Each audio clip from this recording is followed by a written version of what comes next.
Vous écoutez Mystère Radio.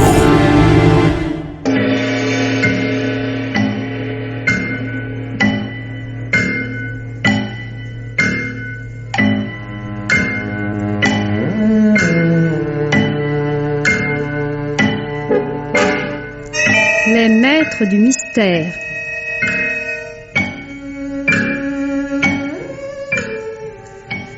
Parmi les chefs-d'œuvre du roman policier, Germaine Beaumont et Pierre Billard ont choisi pour vous ce soir Le Pays sans étoiles, d'après le roman de Pierre Véry adapté par l'auteur, avec Jean Topard dans le rôle de Simon, Robert Marcy, Rosie Vart, Lucienne Givry, André Var, Marie-Jeanne Gardien, Geneviève Morel, Henri Virlejeu, Gabriel Fontan, Yves Duchâteau et André Vasselet.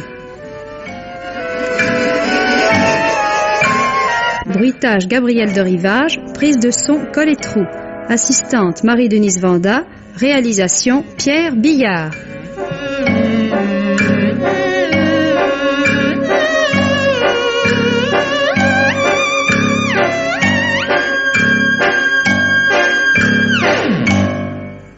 Je m'appelle Simon Legouge. J'ai 25 ans. Je travaillais à Cormeilles en Parisis, dans l'étude de maître Deguezy notaire. À force de me consacrer à des recherches sur héritiers disparus, filiation ou ascendance douteuse, famille éteinte, j'en étais arrivé à considérer une vie humaine comme très suffisamment définie par deux dates: né le, décédé le. En chaque vivant, je ne pouvais plus considérer dès le berceau que le cadavre en sursis. Je remontais de ces plongées dans les poudreuses archives d'état civil, les doigts couverts d'une sorte de cendre qui me semblait être la cendre même du temps jadis. J'en vins à ne plus m'intéresser qu'aux mémoires, aux chroniques, aux souvenirs. Je vivais littéralement dans le passé. Ce fut durant ces occupations que se manifestèrent mes premiers troubles.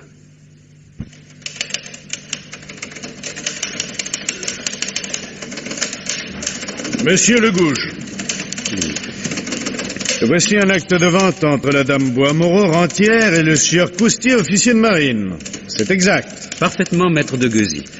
Pouvez-vous m'expliquer par quel miracle sur cette copie établie par vous, la dame Boismoreau est devenue un prêtre, le curé Pompidou? Ça vous amuse? Moi pas. Et l'officier de marine est devenu une mère de famille, la dame Malicorne. Oh, c'est extraordinaire. N'est-ce pas? Ici, Émile Aucointre devient Albéric Camus. Là, vous débaptisez la commune de Montignac pour la rebaptiser Tournepic. Tournepic, hein? Pourquoi pas Tournetrèfle ou Tournecœur? Je vous prie de m'excuser, maître, je ne comprends pas. Eh ben moi, je ne comprends que trop. Monsieur Legouge, dans une étude de notaire, il n'y a pas de place pour les amateurs. Une virgule déplacée peut déclencher d'interminables procédures. Des catastrophes.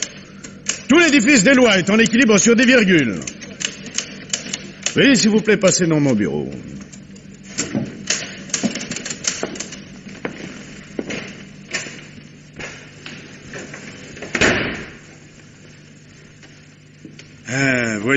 Voyons, mon petit Simon. J'ai été obligé de vous parler sévèrement devant les autres, mais je suis un vieil ami de votre père. Qu'est-ce qui va pas? Hein? Tenez, encore du courrier qui nous revient d'Espagne par suite d'adresse erronée, regardez. Vous obstinez à écrire Talacayud au lieu de Calatayud. J'ai écrit Talacayud? Et voyez vous-même. Un changement d'air vous fera du bien. Qu'est-ce que vous diriez d'un voyage en Espagne? Ah oui, ça me plairait beaucoup. Eh ben, vous allez partir pour Talacayud.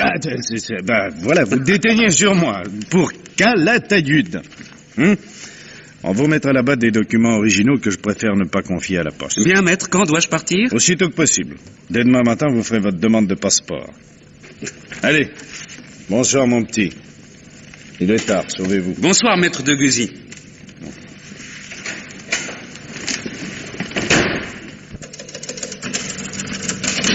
Ah, vous êtes encore là, madame Aimée, vous faites du rabiot? Oh, avec tous ces défunts. Décès Hilairet, décès Fontaine, succession Marceau. C'est fou ce que les morts dévorent le temps des vivants. Il faut bien que tout le monde mange. Oh, mais faites peur, monsieur, je vous avais pas entendu entrer. Vous désirez? C'est un ami à moi, Jean-Thomas Pellerin. Je l'appelle JT, ça va plus vite. Je t'attendais en bas, Simon. J'ai vu passer tes collègues. Je me suis dit, on m'a kidnappé mon poussin. Je suis sa mère à ce petit. Ah, idiot. Permettez que je vous aide à passer ce manteau, madame. Oh. Belle madame aimée. Oh, vous êtes vraiment très galant. Merci beaucoup. Au revoir, monsieur. Madame. Bonsoir, monsieur Le Gouge. Bonsoir, madame aimée. Dis donc. C'est charmante, hein. Un peu mûr, mais encore très comestible. Oui, je sais, tu n'aimes pas les fruits qui ne demandent qu'à se laisser cueillir. Mon vieux, je suis fou de joie. Le patron m'envoie en Espagne. À Calatayud, dans la province de Saragosse. Moi qui ne rêve que de voyager et d'aller à l'étranger. Oh, l'étranger, quand on a la chance de vivre à Paris, on y reste. Paris, c'est le paradis. Le paradis des jolies femmes, de ceux qui les aiment. À quoi dois-je le plaisir de ta visite dans cette banlieue perdue? Mais à l'amitié, mon cher, à l'amitié. Tu as besoin d'argent? Oh, alors là, tu m'offenses. Oh, c'est pas moi qui ai besoin d'argent, c'est mon percepteur. Si tu pouvais me passer 3000 francs pour le faire patienter. Bien sûr. Elle est blonde, brune ou rousse? Qui ça? Eh bien, ton percepteur. Oh, dis donc, ça me fait penser que je peux pas te rendre les 2000 francs que tu m'as prêtés le mois dernier. Je te les rendrai avec le reste. Sur mes premières rentrées, le marquis de Saint-Preux marie son fils avec les confitures Lemire. Pour moi, c'est une affaire formidable. Mais quel rapport? Le marquis me charge de m'occuper de l'installation du jeune couple. J'ai des idées de décoration sublimes. Bon, les idées, c'est pas ça qui me manque. Mais tu vois, je me dégoûte. Je suis un individu ignoble. Ah, répugnant. Qu'est-ce qui te prend? Non, c'est vrai. Je t'emprunte de l'argent, là, sans arrêt. Je me fais nourrir. Un pique-assiette et honté. Le parasite dans toute sa splendeur. Ah, est-ce que tu peux en dire des bêtises? Non, c'est vrai. Oui, ce qui est à moi est à toi aussi. Enfin, c'est-à-dire quand j'aurai quelque chose à moi. Mais oui, te fatigue pas. Dis donc, le prochain train ne s'arrête pas ici. Je propose qu'on aille le prendre à Argenteuil. Je connais un raccourci. À travers les champs d'épandage? Oui. Et à cette heure-ci, on verra même pas où on met les pieds, charmant. Oh, là, on n'a pas idée de travailler en banlieue quand on habite Paris.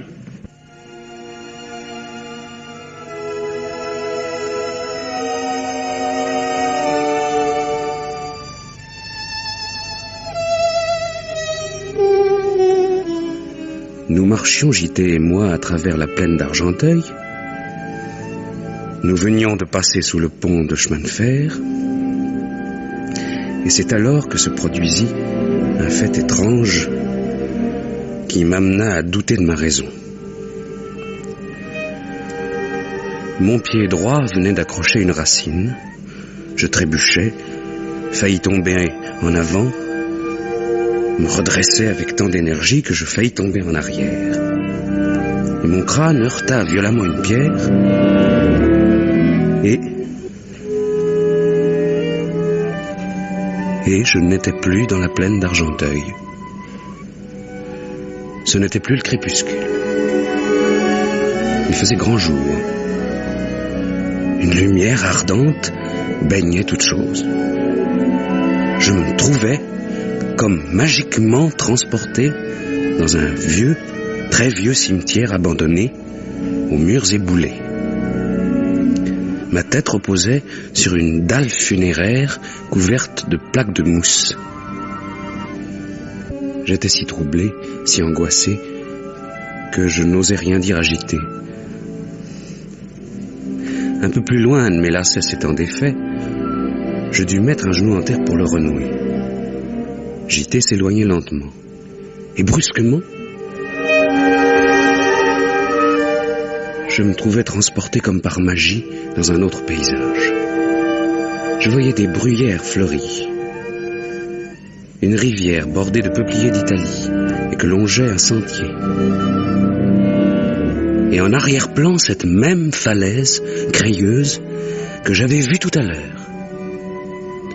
Soudain, une femme fit irruption dans ce paysage d'un autre monde. Elle courait. Je ne pouvais voir son visage, mais du fait qu'elle courait avec agilité, je conclus qu'elle était jeune. Un homme apparut, courant lui aussi. Il rattrapa la jeune femme, il la frappa, Elle tomba sur les genoux, il la saisit avec brutalité et tenta de l'entraîner. Je n'entendais pas un son. J'avais l'impression de voir des personnages de cinéma, d'assister au déroulement d'un film muet.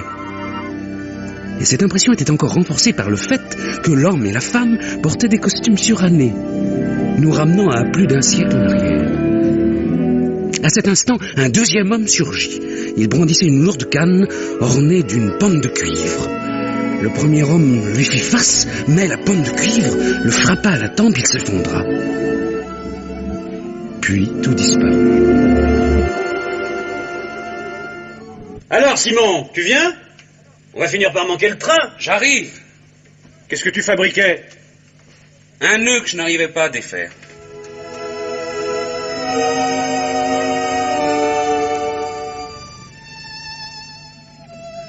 À quoi bon qu'on fît agiter ce que je venais de voir? Il aurait pensé que je devenais fou. C'était déjà assez angoissant de le penser moi-même. À quoi rêves-tu? À ton voyage à Calatayud? D'ailleurs, à propos, j'espère que tu vas emporter beaucoup d'argent. Pourquoi faire? Pour acheter un joli château. Un château? En Espagne!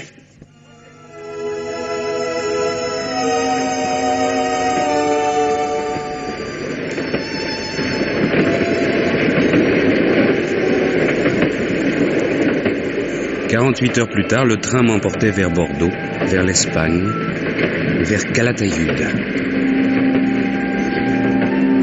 Assise auprès d'une vieille dame très collet monté, une toute jeune fille, mal fagotée dans un uniforme de pensionnaire, lisait un ouvrage d'édification. Quelle place notre ange gardien tient-il dans nos vies de jeunes filles?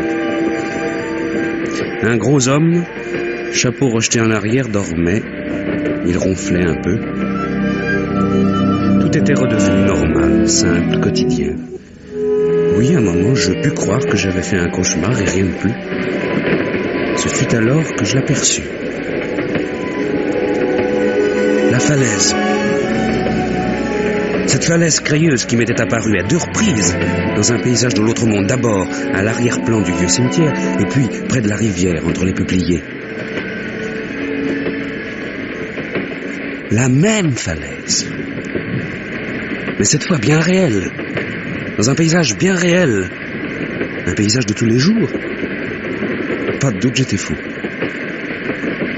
Un contrôleur passait dans le couloir, je l'arrêtais.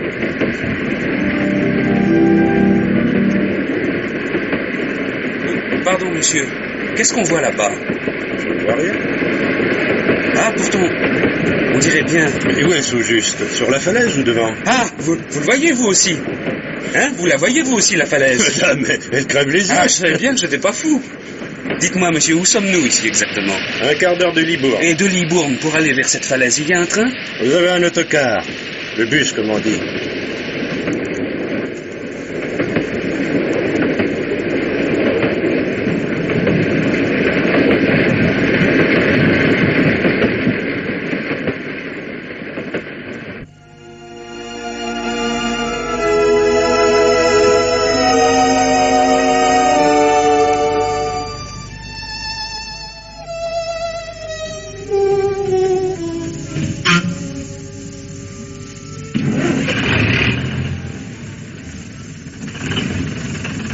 Où allez-vous?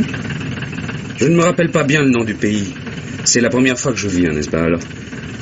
C'est près de cette falaise toute blanche qu'on aperçoit là-bas. Comment l'appelle-t-on? La falaise de Tournepic, monsieur. Hein?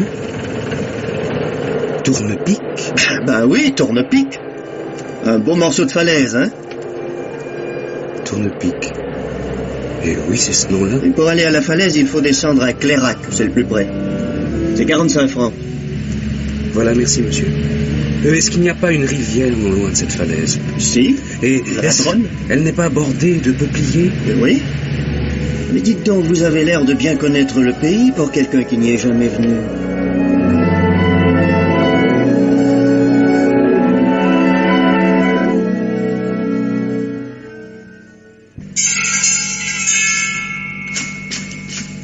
Vous désirez, madame? Grand-mère, tu me reconnais pas?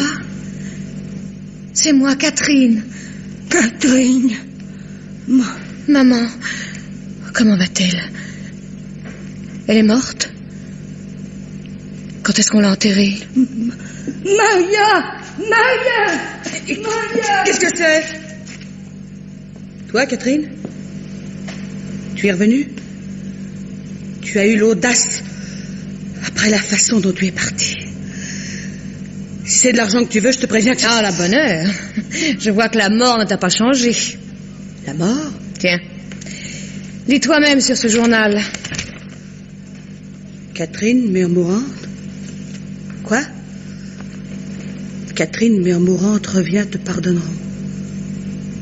Pas de signature. La petite Gironde.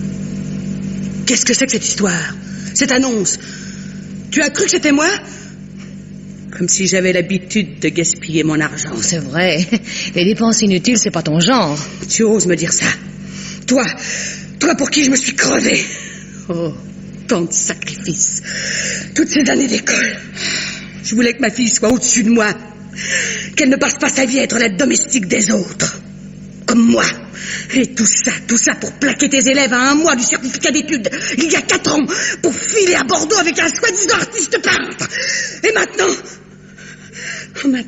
maintenant te voilà serveuse dans un bar à matelot. Caissière.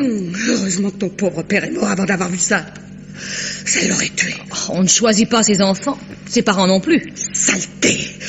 Je pourrais mourir 10 fois que je ne t'appellerais pas. Ça t'aurait plu, hein, de me trouver raide morte sur mon lit. Tu les aurais fait valser, mes écus, avec tes jolis messieurs. Je suis contente de voir que tu ne vas pas trop mal, adieu. Où vas-tu? Retrouver mes jolis messieurs. Écoute,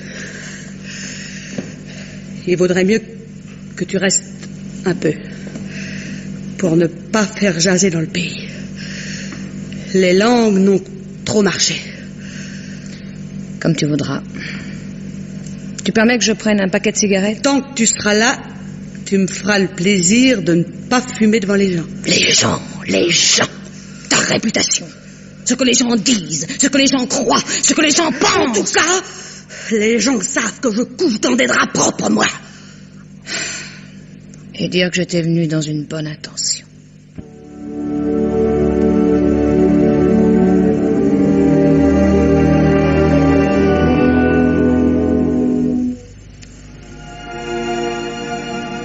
Plus j'avançais sur la route qui mène de Clairac à Tournepic, plus fort était en moi le sentiment que je reconnaissais ce paysage, que je n'avais cependant jamais vu, ni en réalité ni sur des photographies, dont je n'avais jamais lu la moindre description, ni dans un roman, ni sur un guide. Mais j'avais beau avidement chercher des yeux la falaise, je ne la voyais plus. Elle avait disparu, comme engloutie. Et tout à coup, comme je venais de traverser un petit bois, je ne pus retenir un cri. La falaise, elle était là, sous mes pieds. Je me tenais sur son sommet, tout au bord de sa coulée éblouissante. Et dans la vallée, entre la falaise et la bourgade de Tournepic, j'apercevais la rivière bordée de peupliers. Cette rivière au bord de laquelle j'avais eu la vision fantastique de 2 hommes vêtus à la mode d'il y a 100 ans, se battant pour une jeune femme, et l'un d'eux tuant l'autre d'un coup à la tempe.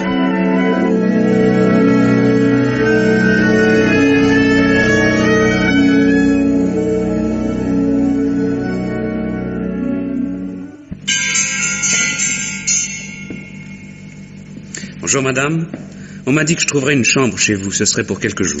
Ah non, monsieur, il ne me reste plus. Ah, c'est ennuyeux. Mais si vous voulez, je peux vous loger en ville chez des particuliers. Ça leur fait un petit bénéfice et tout le monde est content. Bon bah d'accord, vous avez de la bière? Bien sûr. Maman, donne une bière. Pas besoin de crier, j'ai entendu. Tu es sourde quand tu veux, alors. Je vais ranger votre valise et ce soir, on vous conduira à votre chambre. Ici, on déjeune à midi, mais ça fait 1 heure. Parce que on marche à l'heure du soleil. Alors, vous êtes voyageur? Oui, je suis en voyage. Ah, vous êtes commis voyageur? Non, je me promène. Est-ce qu'il existe une famille Camus dans le pays? Albéric Camus. Les Camus, ah, il y a bien longtemps qu'ils sont tous morts. Dieu merci. C'était des malfaisants. Ah. Et un prêtre du nom de Pompidou. Pompidou, ah, c'est lui qui m'a baptisé. Il est mort. Et une dame malicorne? Angèle, la chapelière. Ah, ma pauvre mère a été à l'école avec elle. Mais il y a bien longtemps qu'elle est au cimetière. Mais vous êtes donc du pays. Vous connaissez ces noms-là. Si je suis du pays. Non. Qu'est-ce que vous disiez à propos du cimetière, madame? Mais je voulais dire que sous la terre, ma foi, c'est plus peuplé que dessus. Vous êtes venu pour rendre visite à un défunt, peut-être. Oui, c'est ça. J'ai l'intention de passer au cimetière. Où est-ce? Eh bien, c'est qu'il y en a deux. Le nouveau et puis un ancien. Un tout petit cimetière abandonné, avec des dalles couvertes de mousse, et des murs éboulés, des broussailles, des rosiers sauvages. Ah, mesdames, depuis le temps qu'on n'y enterre plus, n'est-ce pas?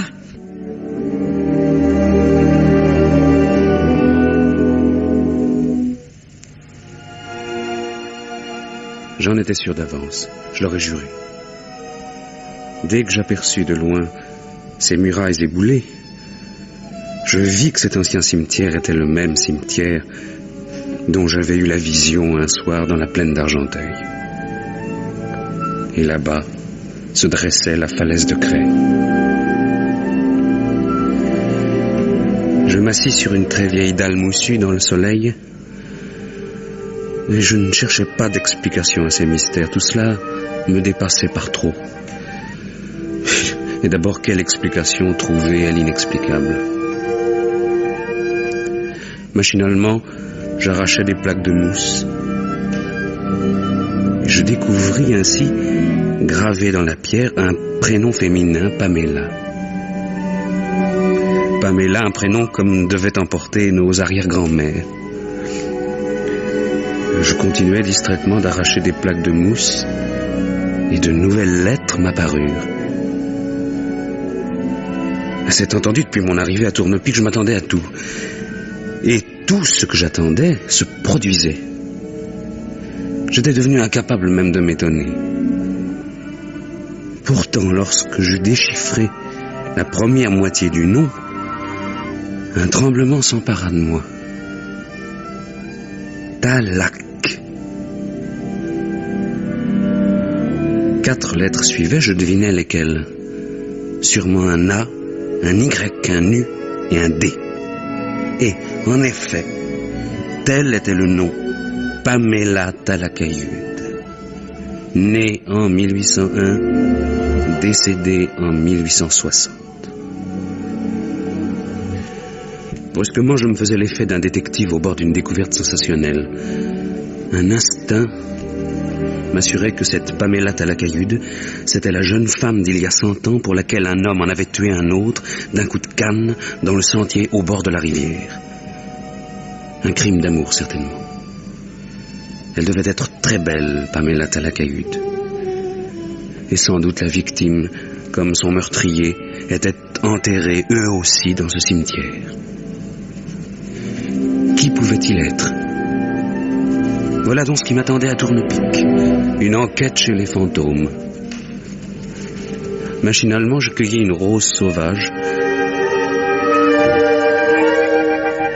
C'est mal de voler les morts. Pardon? Ils n'ont que les fleurs qu'ils font pousser et vous venez les leur prendre. C'est un cadeau. Pamela Talakayud m'a donné la permission. Ah, dans ces conditions. Vous vous occupez sans doute du sanatorium? Non, je ne suis pas du pays. Alors, pourquoi m'avez-vous parlé de Pamela Talakayud? Je serais curieux de connaître sa vie. Tout le monde ici vous dira que c'était une sainte. Oui, mais est-ce qu'un crime n'a pas été commis pour elle autrefois? Je n'en ai jamais entendu parler. Je vous avoue que les crimes, ça ne m'intéresse pas. Et vous? Non, moi non plus, mais celui-là, oui. Je crois que c'était une histoire d'amour. Les histoires d'amour, ça ne vous intéresse pas non plus? Non. Et puis, je pars demain. Dommage. Allez voir le juge de paix en retraite. Les vieux crimes, c'est sa marotte.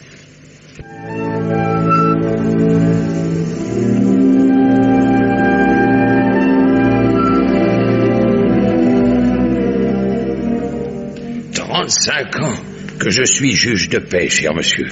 Juge de paix, moi, alors que je n'aime que les crimes. J'étais né pour être juge d'instruction, cher monsieur. Pour en revenir à l'affaire qui nous intéresse, il s'agirait, me disiez-vous, d'un homme assommé près de la rivière. Oui. Voyons, vers quelle époque? Il y a plus de 100 ans, vers 1820-1830 peut-être. Ah, diable, c'est de l'histoire très ancienne, ça. À première vue, ça ne me dit rien, enfin, nous allons voir. Oh, vous prendrez bien un petit apéritif avec moi. Non. Si, oh.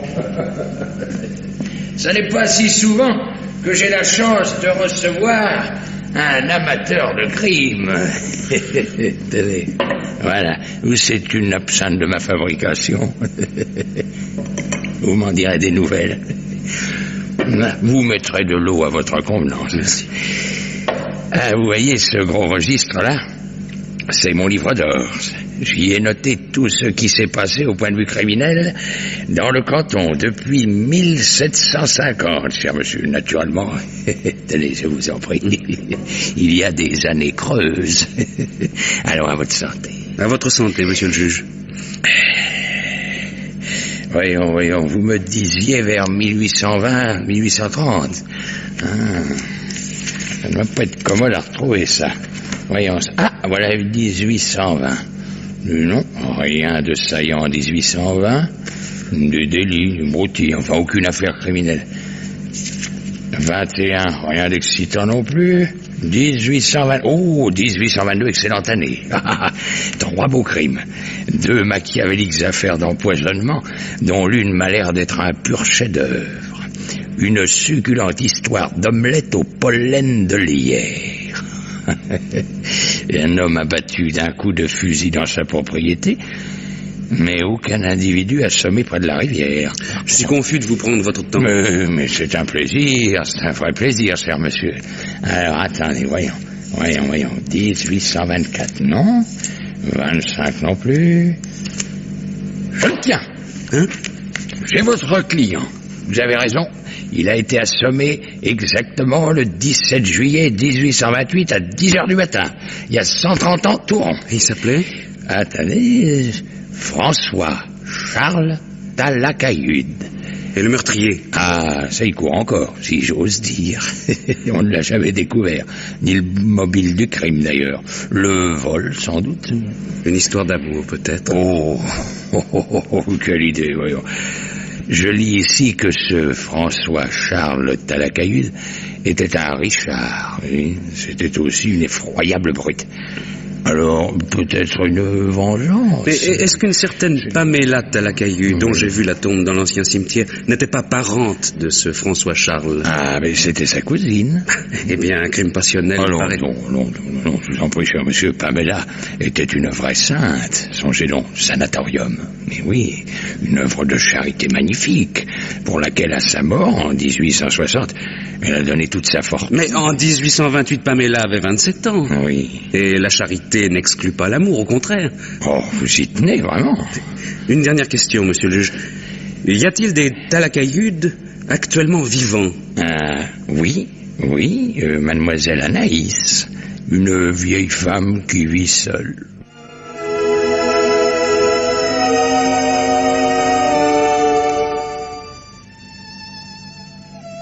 Alors, Catherine, tu es toujours décidée à repartir demain? Je sais pas. Je resterai peut-être quelques jours. Tu as changé d'avis? Ça arrive à tout le monde de changer d'avis. Ah, monsieur le Gouge. Pour la chambre, c'est arrangé. Vous logerez chez mademoiselle Anaïs Talacahude. Mademoiselle Talacahude? Ah, décidément. On vous en a dit du mal, je sais, les gens ne l'aiment pas, mais c'est une personne très agréable, vous verrez. Catherine va vous conduire chez elle. Voilà Catherine, ma fille. Ah, nous nous sommes déjà rencontrés. Tiens, où donc? Dans l'ancien cimetière. Ah. Vous aviez l'intention de rester longtemps à Tournepic, monsieur le Gouge? Non, quelques jours. Et vous, mademoiselle, vous partez demain, je crois. Non. Non, ma mère insiste pour me garder quelques jours.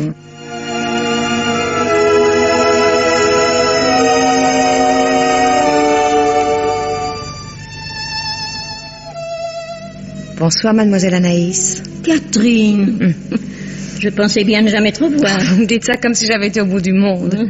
C'est moi qui n'irai plus bien loin. Oh, vous êtes solide. Tenez, voilà monsieur Le Gouge que ma mère vous a demandé de loger. Très bien. Bonsoir, monsieur. Bonsoir, madame. Je vais vous conduire à votre chambre. Attends-moi une minute en bas, Catherine, qu'on bavarde un peu. Oui. Si vous voulez bien me suivre, monsieur, c'est au premier.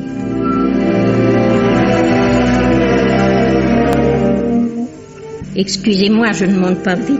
Oh, mais madame, vous êtes encore très alerte. J'ai 76 ans. Les jambes, ça va encore, mais le cœur n'en peut plus. C'est ici. Vous verrez, le lit est très bien. Et vous n'entendrez pas de bruit. Je serai très bien. Vous pourrez ranger vos affaires dans cette armoire. Oui, ça sera parfait. Évidemment, la chambre n'est pas luxueuse. Pourtant, il y en a eu des meubles dans cette maison. Une fortune. Ici, un secrétaire en bois de rose. Ici, une commode boule. Ici, une glace vénitienne. Il ne reste que la place. Et les terres, les bois, les vignes. Elle a tout vendu, tout. Qui ça? Ma chère grand-tante Pamela. Elle était très charitable, n'est-ce pas? Je pense bien. Tenez, regardez ces lumières là-bas. Qu'est-ce que c'est? Le sanatorium. À l'origine, c'était un hospice. C'est Pamela qui l'a fondé. La gueuse. Elle y a consacré toute sa fortune, paraît-il. La fortune. La fortune de ses héritiers, vous voulez dire. L'argent qui aurait dû m'en revenir. Ah, je comprends. Oui, mais tout de même, ces malades qui viennent retrouver ici la joie de vivre et la santé. Ils viennent détruire la santé des autres, oui. Ils empoisonnent l'air qu'on respire. Bon, écoutez, mademoiselle, la charité... La charité. Ils n'ont que ce mot-là à la bouche douce. La charité. Ah, c'est facile de faire la charité avec l'argent des autres. Avec mon argent. Tout le monde est contre moi. Mais qu'est-ce qu'ils attendent pour écrire à Rome, pour la faire canoniser? Pamela. Sainte Pamela. Alors, je suis désolé, mademoiselle, croyez bien que je n'ai pas vu. Sainte Pamela. Damnée, oui, damnée. Voilà ce qu'elle est, si Dieu est juste. Charité. La charité. Mademoiselle. Et moi alors, moi, je ne compte pas. Il n'y a pas de charité pour moi. Je peux crever comme une bête. Voyons, mademoiselle, calmez-vous, vous faites du mal. Oui, comme une bête. Comme une bête. Comme une bête. Mademoiselle Catherine, venez vite. Mademoiselle Talacaillou se trouve mal. J'ai entendu. C'est une crise cardiaque. Allez, portons-la sur le lit. Oui. Tenez, ce n'est pas la première fois qu'elle en a, vous savez. Non, mais c'est la dernière. Le cœur a cessé de battre.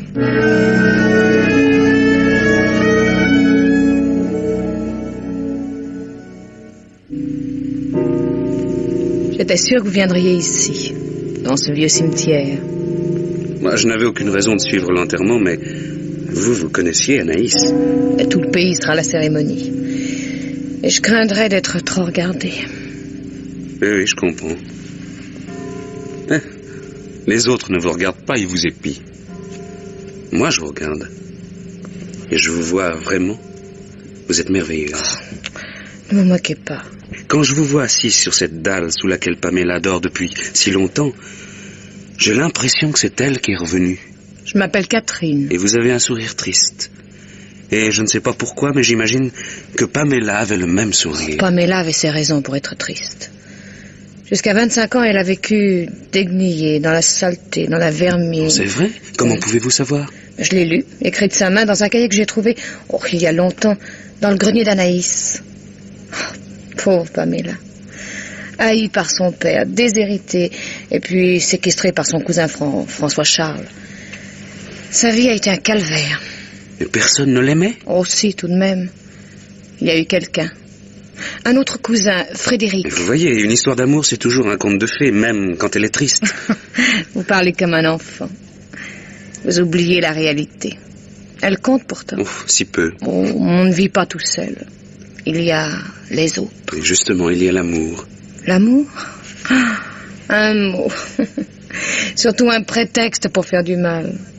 Pour se faire du mal. Mais non, Catherine, je suis convaincu qu'il y a des êtres destinés l'un à l'autre, qui doivent fatalement se rencontrer. Ce que je vous dis là, c'est naïf, mais c'est la vérité. Il faut me croire, Catherine. Oh, vous êtes merveilleux, Simon. Mais on vit sur la terre. Mais rappelez-vous la façon extraordinaire dont vous êtes revenu dans ce pays. Cette annonce dans le journal au sujet de votre chère mourante. Elle n'était pas pour moi. Et pourtant, vous êtes venu. C'est cela qui est extraordinaire. Et moi j'étais parti pour l'Espagne. Et je me suis arrêté ici. Oui, je suis ici. Un jour, je vous expliquerai pourquoi et comment. Et vous comprendrez que nous devions nous rencontrer. Vous finiriez par me le faire croire. Enfin, un vrai sourire. Pourquoi est-il si triste, votre sourire? Oh, à cause de la vie. À cause des autres. On se dit, celui-là peut-être. Et puis, on s'aperçoit qu'on s'est trompé. Qu'on a fait confiance à quelqu'un qui avait de la boue dans le cerveau. Et des yeux salissants. On reste seul avec son dégoût. Et il peut arriver pire que le dégoût. Quoi donc? Oh, qu'on n'ait même plus de dégoût. Qu'on finisse par aimer ce qui est trouble, louche. Et après, pour en sortir, ça vous colle de partout. C'est comme une prison qu'on traînerait après soi. Catherine, avant de vous rencontrer, comme je vous ai attendu. Maintenant vous êtes là, il y a du soleil. Et il n'y a que nous deux. Bonjour. Quoi? Je vous dérange pas au moins?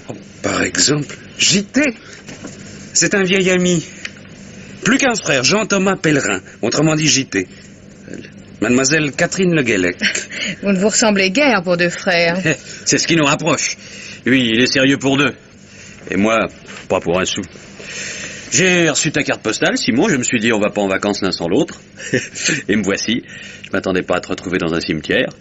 D'ailleurs, il est délicieux ce cimetière, c'est très intime. Entrez. Je viens préparer votre lit, monsieur Pellerin. Oh, pas Pellerin, voyons, JT. Oh, je suis confus, au moins laissez-moi vous aider. Là. Oui. Là. Les draps sont dans cette armoire. Un lit. Ah, quelle invention de génie. Toute la vie humaine s'y résume. On est là, on y dort, on y rêve, on y meurt. On y fait fortune. La fortune vient en dormant. Tiens, vous n'êtes pas seulement décorateur et homme d'affaires, poète aussi et philosophe. Je touche à tout, belle mademoiselle Catherine. Je vois. Bas les pattes, entreprenant monsieur JT. Ah, vous êtes là. Oui, j'essayais de me rendre utile, mais Catherine... Oh, pardon. Mademoiselle Catherine ne veut pas que je l'aide. Dites-donc, mademoiselle Catherine, j'ai dévoré le vieux cahier de Pamela que vous aviez prêté cet après-midi à Simon. Une histoire affreuse, n'est-ce pas? Ah, moi je la trouve savoureuse. Dommage qu'elle n'ait raconté que le début de sa vie, ça promettait. A-t-elle épousé son amoureux, là, finalement, Frédéric? Non, elle ne s'est jamais mariée. Oh, entre nous, quel godiche, Frédéric. François Charles, ça, c'était un type positif. Et dans le fond, je me demande si la séquestration qu'il imposait à Pamela et les visites qu'il lui faisait dans la mansarde et ses assiduités, ses grosses pattes, comme elle écrit, et ses brutalités, je me demande si tout ça déplaisait à Pamela autant qu'elle veut bien le dire. Elle a horreur de François Charles. C'était un vrai monstre. Un beau monstre, ça a son charme. Hein. Vous partez déjà, mademoiselle? Il est très tard. Bonsoir, monsieur. À demain, Simon. Bonne nuit, Catherine. Bonne nuit, mademoiselle. En somme, Simon, si je comprends bien, ton notaire de patron t'a bombardé inspecteur. Hein? Enfin, détective privé. Non. Pour te dire la vérité, maître Deguezy ignore que je suis ici. Il me croit en Espagne. C'est moi. Ah, je te félicite pas. J'ai jamais porté les policiers dans mon cœur. Surtout en ce moment.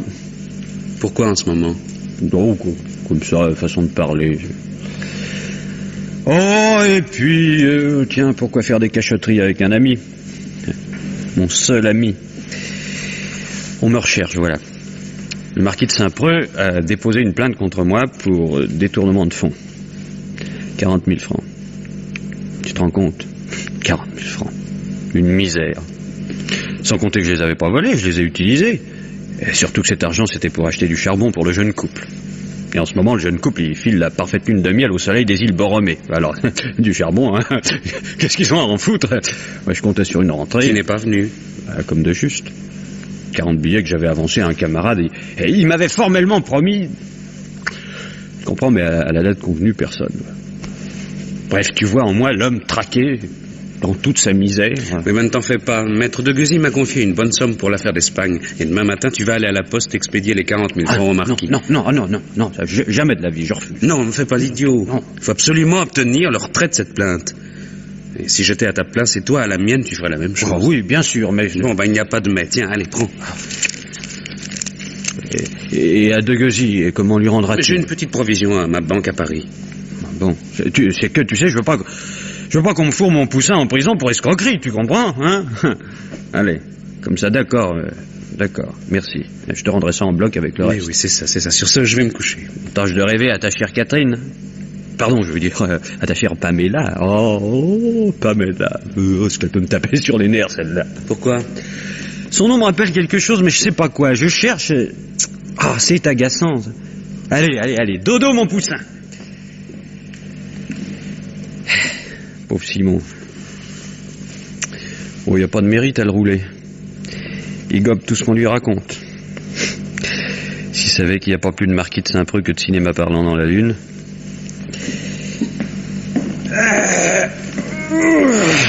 Parfait, ce plumard. C'est un plaisir de faire les lits avec l'adorable Catherine.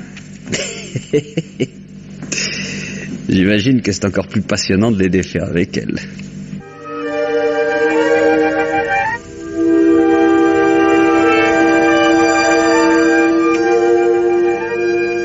Ce jardin est idyllique, et dans ce bain de soleil, vous êtes à croquer, Catherine. Pardon, mademoiselle Catherine. Vous ne croyez pas que vous seriez mieux sur une chaise longue que dans l'herbe? C'est très bien. Merci, monsieur J.T. C'est beau la nature, hein? Les arbres, le soleil, les fleurs, les petits oiseaux. Vous aimez la campagne, vous? Moi? J'ai en horreur la campagne. Sorti de Paris, j'étouffe. Je n'aime que la ville. J'ai horreur du soleil. Je ne vis que la nuit. Ah, la nuit. La nuit dans les villes, des nuits entières, j'ai arpenté Paris. Les villes sont comme les femmes. C'est surtout aux lumières qu'elles sont belles. C'est vrai. Moi aussi, à Bordeaux, à La Rochelle, j'en ai fait des marches. La nuit toute seule. Une rue, une autre encore. De loin en loin, un homme me suivait. Mais il se décourageait vite. J'allais au hasard, pour le plaisir de marcher. J'ai su que vous aviez ce goût-là dès la première seconde où je vous ai vu. Ça se voit, non? Tous ceux qui ont la passion de la nuit ont un air de famille.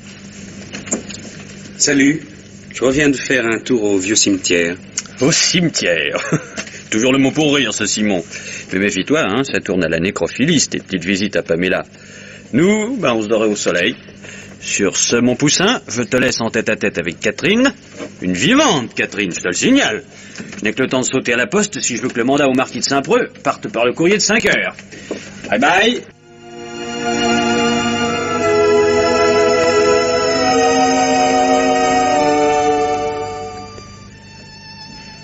Allô, Pigalle 1932? C'est toi, Jo? Oui, c'est JT. Dis donc, je te téléphone du fin fond de la campagne charentaise. Dis donc, vieux, je viens de réaliser une gentille opération. 40 billets qui ne doivent rien à personne. Oui, alors écoute. J'ai goupillé un tiercé de derrière les fagots pour le Grand Prix de dimanche à Longchamp. T'as de quoi écrire? Bon, alors, note. Premier, Chihuahua. Deuxième, le mioche. Troisième, poisson d'avril. Alors, tu me colles les 40 billets là-dessus. Bon, sans faute, hein. Si ça marche, ça fera du bruit. Comment? Oui, naturellement, je t'envoie le fric, farceur. Illico, par mandat, mais justement, je t'appelle de la poste. Je saute au guichet. C'est ça, bye bye.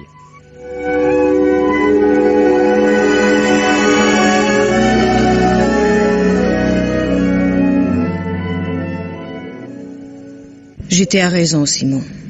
Est-ce Pamela que vous aimez ou moi? Et c'est absurde, je sais bien, mais pour moi, penser à elle, c'est penser à vous. Je suis une Le Guellec, je ne suis pas une Talakayud. Et quand je songe à l'amour de Pamela et de Frédéric et au nôtre... Je vous répète que je ne suis pas Pamela. Je ne vis pas autant jadis. Je vis aujourd'hui sur la terre. Oh, j'en ai assez. Vous avez raison, Catherine, je n'aurais jamais dû entrer dans le vieux cimetière et dans cette maison. Il faut que nous partions. Mais voyons, Simon. De tout ce passé qui n'en finit pas, de remonter... Les Camus, le curé, Pompidou... Qu'est-ce que vous racontez? Et cette falaise et cette rivière, et depuis Paris, cette chose-là est devant moi et sur moi. Et elle ne me lâche pas. J'ai été comme appelé ici, comme tiré par des morts. Ils vivent en moi. Ils mangent ma vie. Nous allons partir, Catherine, tous les deux. Partir? Oui, demain. Et si je n'étais pas telle que vous imaginez? Vous m'avez idéalisé, mais le bonheur, ce n'est pas si facile. Et le bonheur pour moi, c'est vous. Vivre avec vous. Et pour vous, loin d'ici, parmi des vivants. Il faut nous délivrer de tous ces fantômes. Nous délivrer? Oui, Simon. Oui, demain nous partirons.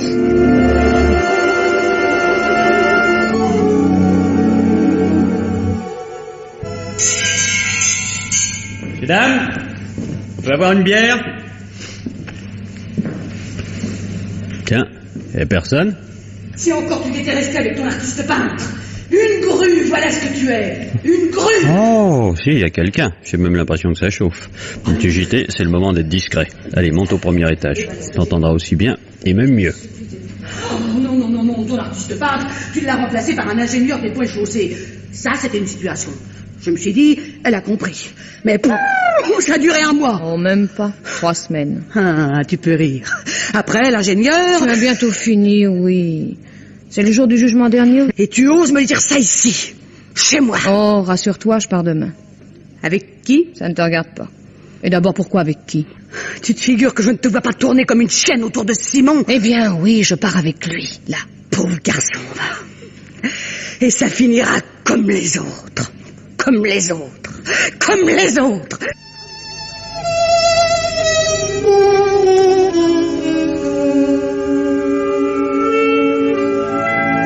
Qu'est-ce que vous faites dans ma chambre?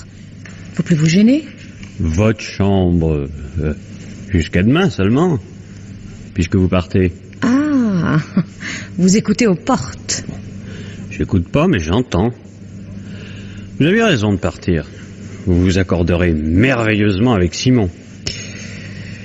Et joli, ce vieux secrétaire. Oui, c'est Anaïs Talakayud qui l'a vendu à ma mère. Oui, votre mère se trompe. Avec Simon, ce sera pas comme avec les autres. Évidemment, Simon est plutôt un enfant du soleil, et puis vous, une fille de la nuit, mais le jour et la nuit font la paire. C'est le couple idéal. Vous aurez des enfants beaux comme l'aurore. Oh, dites donc. Je plaisantais. Vous pensez si je le connais, Simon? Mon poussin. Son père est dans la magistrature, à Tourcoing. Un grand bourgeois. Ah, ça, dame, avec des principes. Et du linge en pesé.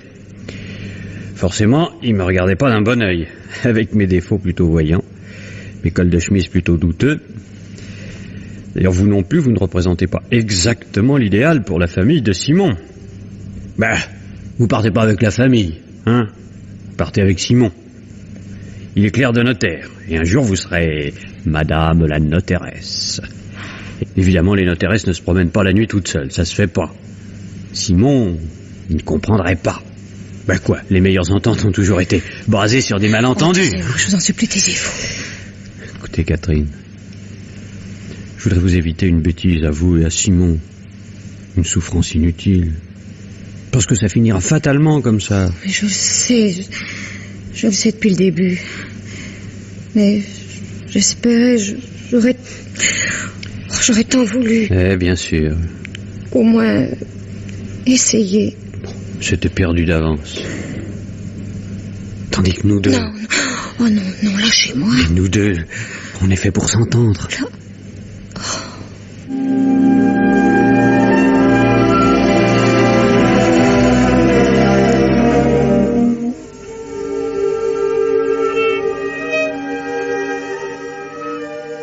Dis donc, chérie, qu'est-ce que c'était au juste ton artiste peintre? Un type dans ton genre. Fallait qu'il salisse tout. C'est à cause de lui que je suis devenue ce que je suis, petit à petit. Qu'est-ce que tu fais? Ta valise? Tu crois pas que je vais rester ici, non? Bon, d'accord, on s'en va. Oh non, je pars seule. Bon, alors là, je comprends plus. Toi aussi, tu es de ceux qui veulent toujours savoir pourquoi on fait les choses. Tu es une drôle de fille. On se retrouvera peut-être. Sûrement pas. Qui sait?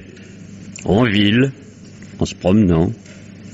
Une de ces nuits. Oh, vous êtes ignoble.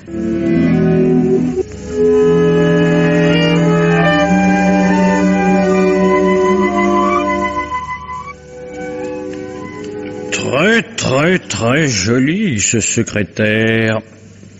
Tiens, on dirait bien... Mais oui, ça c'est un meuble à secret. Ah, les secrets, moi j'en raffole. Voyons, ce tiroir, là, ça doit pourtant s'ouvrir, ce truc-là. Tu vas peut-être tomber sur un magot, mon petit JT. Des louis. Des bijoux. Oh, alors, quoi, ce tiroir, tu t'ouvres, oui ou non? Ouais. Ça y est. Eh ben, c'était bien ça, tiens. Un tiroir à double fond. Oh, quoi, des paperasses, un vieux cahier. Tiens, mais... Ah, ça, alors, c'est comique, c'est... Oh, pas de doute, c'est la même écriture.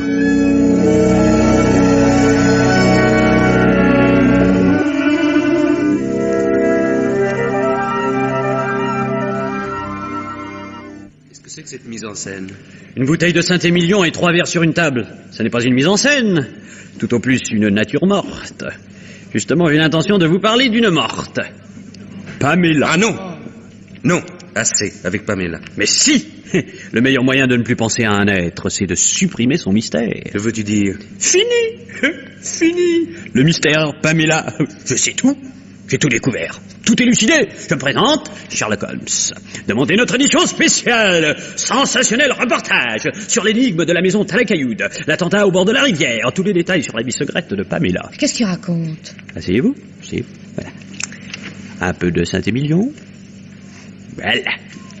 À la bonne vôtre, mes enfants. Bon, eh bien, ta chère Pamela, Simon, Sainte Pamela, comme on dit ici.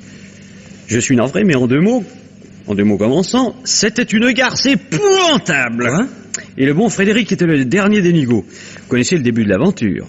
Pamela haïe par son père, puis déshéritée au profit de son gros porc de cousin, François Charles. Ensuite, Pamela, vêtue de harde, séquestrée dans une mansarde par le dit François Charles, qui la brutalisait, abusait d'elle, quand la fantaisie l'en prenait. Là-dessus intervient un amoureux, le romantique Frédéric, le propre frère de François Charles. Tout cela, Pamela l'a raconté dans le vieux cahier que j'ai trouvé au grenier. Oui, mais le deuxième acte de ce film à épisodes, vous l'ignorez. Et le voici. Entre les deux amoureux, la fuite est décidée. Frédéric apporte l'instrument indispensable de l'évasion, une jolie robe. Et la tourterelle s'envole. Mais voilà qu'elle est poursuivie. Par qui? Par François Charles, informé par une lettre anonyme. Dans le sentier, le long de la rivière, Pamela s'est mise à courir. François Charles rattrape Pamela. À ce moment, Frédéric les rejoint, il assène à son frère avec une canne un coup violent à la tempe. François Charles tombe. Raide mort. Et voilà notre petit ami fratricide. Mais comment sais-tu ça, Simon? Mettons que j'ai assisté au crime. Farceur. J'étais, je t'en prie. Frédéric, qu'est-il devenu? On l'a trouvé quelques jours plus tard, le crâne fracassé, au pied de la falaise. On a cru un accident, mais on se trompait. Frédéric s'est donné volontairement la mort. Vous ne buvez pas? Ouais. Les contes de fées, ça me donne soif. Vous êtes écœurant. Catherine, ne partez pas. Catherine, revenez. Au fait, toi, tu pêchais toutes ces inventions, toi? Dans ce cahier, rédigé par Pamela elle-même, et compare l'écriture avec celle du premier cahier. Là, regarde. Tu es convaincu? Où l'as-tu trouvé? Dans le vieux secrétaire. Mais quel secrétaire? Celui qui est dans la chambre de Catherine. Mais qu'est-ce que tu allais faire dans la chambre de Catherine? Elle préparait sa valise. Ah, c'est vrai, oui. Catherine et moi, nous partons demain. Catherine part seule. Qu'est-ce que tu dis? Catherine part seule. Espèce d'idiot. Elle te l'a dit? Oui. Et Catherine! Catherine! Catherine!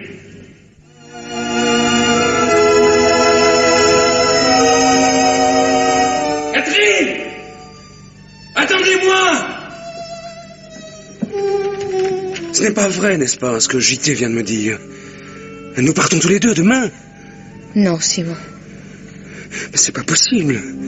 C'est de la folie, Catherine. C'est ce que nous rêvions qui était de la folie. Une belle folie, oh, trop belle. Je ne vaut pas la peine, Simon. Vous êtes tout ce que j'aime, Catherine. Il n'y aurait que de la souffrance devant nous. Mais quand on aime, on ne se pose pas de questions. Vous n'avez jamais aimé. Tais-toi, ce n'est pas vrai. Lyon, Catherine, vous me cachez quelque chose. Il s'est sûrement passé quelque chose, hein? Ah, c'était dans ça. Et dire que je n'ai rien soupçonné. JT était dans votre chambre. C'est avec lui que vous partez. Je pars seule. Mais il vous rejoindra. Vous êtes sa maîtresse. Je le méprise. C'est un être ignoble. Et pourtant, je lui ai appartenu. Oui, pour avoir ensuite le courage de partir sans toi. Oh, tu as fait ça. Tu as pu faire ça, Catherine. Dites-moi, les enfants. Je vais vous donner un bon conseil. Ah, salaud. Mais qu'est-ce qui te prend? Mais lâche-moi, tu viens fou. Salaud. Tu as toujours été un salaud. Laisse-moi parler, bon Dieu, mais tu me prends pour François Charles. Un salaud. Salaud.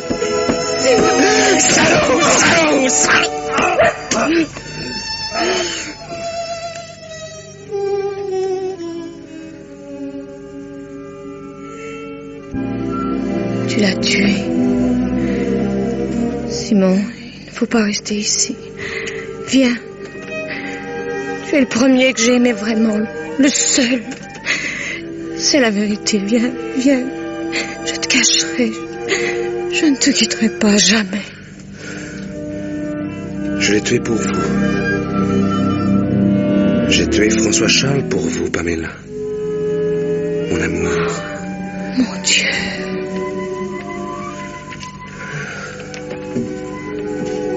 C'était un monstre.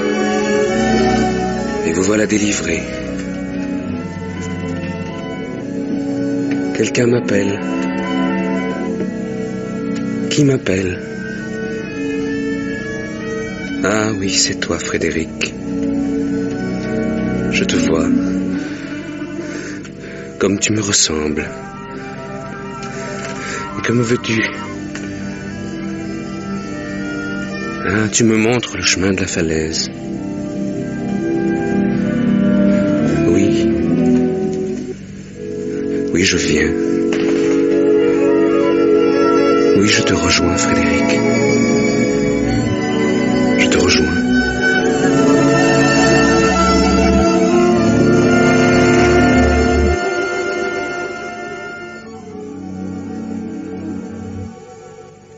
Le lendemain, on découvrit Simon Legouge mort, le crâne fracassé au pied de la falaise. Seigneur, se peut-il qu'il existe des terres maudites, des pays sans soleil et sans étoiles, sans espoir, où les vieux crimes renaissent d'eux-mêmes, inlassablement, comme le chardon, l'ortie ou le chien-dent? Ou plutôt doit-on croire que chaque homme et chaque femme sur cette terre sont destinés à vivre un grand amour partagé, et ceux qui ne l'auront pas connu dans une vie reviendront et revivront jusqu'à ce qu'ils aient réalisé pleinement cet amour.